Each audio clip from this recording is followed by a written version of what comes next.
Dans le prochain épisode d'Ici tout commence, Greg retrouve Marius inconscient et Guillaume s'engouffre dans sa jalousie. Quant à Mehdi, il met en garde Charlène. Attention, les paragraphes qui suivent contiennent des spoilers sur l'épisode d'Ici tout commence diffusé demain soir sur TF1.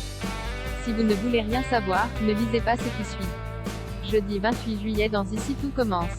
Greg retrouve Marius inconscient. Le championnat de pâtisserie reprend après la journée accordée aux brigades suite à la découverte du corps d'Alban. Le chef jury explique le déroulement de cette épreuve. 2 brigades s'affronteront aujourd'hui et les 2 autres demain. Le jury procède au tirage au sort des équipes qui s'affronteront en premier. Il s'agit du chef d'Émir et du chef de l'Aubel qui devront proposer un dessert autour de la myrtille en 6 heures. Le chef Tessier affrontera donc la chef Cardone pour leur plus grand plaisir. Avant le début de l'épreuve, Benoît profite de la présence de tout le monde pour exprimer sa colère à propos du graffiti retrouvé la veille. Il refuse que quiconque utilise la mort d'Alban pour déstabiliser ses concurrents. De son côté, Greg déplore que son père refuse de voir qu'un véritable danger rôde à l'hôtel. Un peu plus tard, Salomé rejoint Swan à l'abri des regards.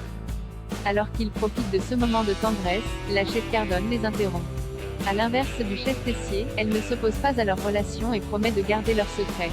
En parallèle, la deuxième épreuve a commencé. Très vite, il est évident que Greg n'est pas dans son assiette. En effet, le jeune homme ne peut s'empêcher de penser à la chef Matré et à la dernière menace qu'ils ont reçue. D'ailleurs, lorsque son père part chercher un ingrédient dans le garde-manger, il n'arrive pas à cacher sa peur. Alors, Marius tente de lui remonter le moral en le prenant par l'épaule, mais Greg n'apprécie pas du tout son geste et lui fait savoir. De l'autre côté, Ruben fait des messes basses à son chef et part précipitamment. Au garde-manger, le chef de l'Aubel recherche un ingrédient quand la lumière s'éteint soudainement. En entendant des bruits suspects, il allume la lampe torche de son téléphone mais ne voit personne. Malgré cette expérience étrange, il essaie de se convaincre qu'il s'agit d'un accident. Pendant ce temps, Anaïs se retrouve seule avec le chef d'Émir. En effet, Ruben est parti depuis 20 minutes déjà car il ne se sentait pas bien. La jeune femme est très remontée contre son collègue auquel elle reproche de les laisser dans une situation très délicate. Alors, le pâtissier lui assure qu'ils vont réussir à finir l'épreuve tous les deux avant de répartir les tâches restantes. Puis, Ruben revient tout à coup avec une idée surprenante, ajouter de l'infusion de thé dans la mousse. Anaïs refuse catégoriquement sa proposition puisque la préparation est déjà terminée. Cependant, le chef d'Émir pense qu'ils ont encore le temps de recommencer car le thé va ajouter un goût de mélisse à leur dessert. Après l'avoir senti, la jeune femme accepte finalement de la refaire. Plus tard, le jury passe à le chef de l'Aubel leur présente son dessert, doigt de fée aux myrtilles, et le chef d'Émir leur apporte sa création, donut de sous-bois, émulsion chaude et cacao amer. En un coup de cuillère, les chefs sont subjugués par le gâteau de la brigade du chef d'Émir. De son côté, Greg est très inquiet. Marius devait s'absenter quelques minutes pour aller dans sa chambre mais il n'est toujours pas revenu. Greg part alors à la recherche du jeune homme. Tout à coup, il trouve une des chaussures de son ami dans le jardin de l'hôtel. Alors, il essaie de le joindre par téléphone et court en direction de sa sonnerie. Malheureusement, l'étudiant tombe sur le corps de Marius inerte. A-t-il été attaqué par le corbeau? Guillaume SENGOUFFRE dans sa jalousie. La situation s'est améliorée entre Guillaume et Laetitia depuis qu'elle a pris ses distances avec Tony. Toutefois, son ancien amant a récemment intégré le stage d'été de la chef Listrac, ce qui pourrait raviver la paranoïa du proviseur adjoint. À la grande surprise de sa compagne, Guillaume s'excuse à propos de son comportement. Il comprend enfin qu'il n'aurait jamais dû agir ainsi malgré ses craintes.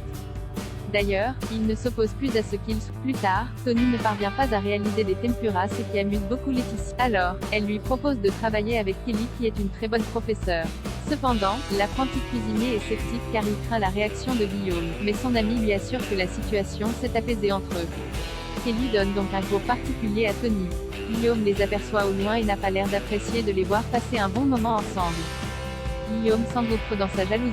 Il est persuadé que Tony essaie de se rapprocher de Kelly pour conquérir Laetitia. L'ancien livreur tente de le convaincre du contraire mais Guillaume refuse de l'écouter. Selon lui, il fait tout pour se donner une bonne apparence auprès de Laetitia.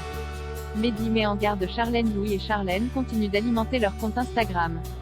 Entre les photos de leur création et les selfies de couple, ils reçoivent beaucoup de j'aime sur leurs publications. Toutefois, leur véritable objectif est de récupérer le pop-up à Hortense et Mehdi. Ils sont persuadés qu'en devenant les chefs du restaurant éphémère, ils obtiendront une certaine légitimité dans le milieu. De son côté, Charlène est sur le coup. Elle est convaincue que le restaurant va bientôt éclater grâce au comportement explosif de Lionel. Un peu plus tard, Charlène profite de l'absence d'Hortense et Mehdi pour descendre leur menu auprès de Lionel. Elle estime que les plats ne sont pas assez sophistiqués, ce qui se ressent au niveau des réservations. D'ailleurs, elle craint même qu'à la longue plus personne ne vienne au restaurant éphémère. un client n'a pratiquement pas touché à son carpaccio, ce qui inquiète Hortense. Alors, Lionel lui explique que les consommateurs s'attendent à un menu plus sophistiqué digne de la réputation de l'institut. Si Mehdi pense qu'ils auraient dû réserver au doublard, leur collègue monte au créneau. Selon lui, il est normal que les clients aient des exigences en dehors des valeurs sûres qu'ils proposent. D'ailleurs, il leur confie que Charlène partage également son avis. Tout de suite, le couple comprend que cette remarque provient de la jeune femme et Mehdi compte bien gérer la situation. Mehdi fait une mise au point avec Charlène. En effet, il n'est pas dupe et sait que la jeune femme œuvre derrière leur dos pour saboter le pop-up. Alors, le jeune cuisinier lui donne un ultimatum, soit elle reste au restaurant sans faire de vagues, soit elle part définitivement. Malgré cette discussion houleuse, Charlène et Louis souhaitent toujours récupérer l'établissement et ils semblent avoir une idée pour parvenir à leur fin.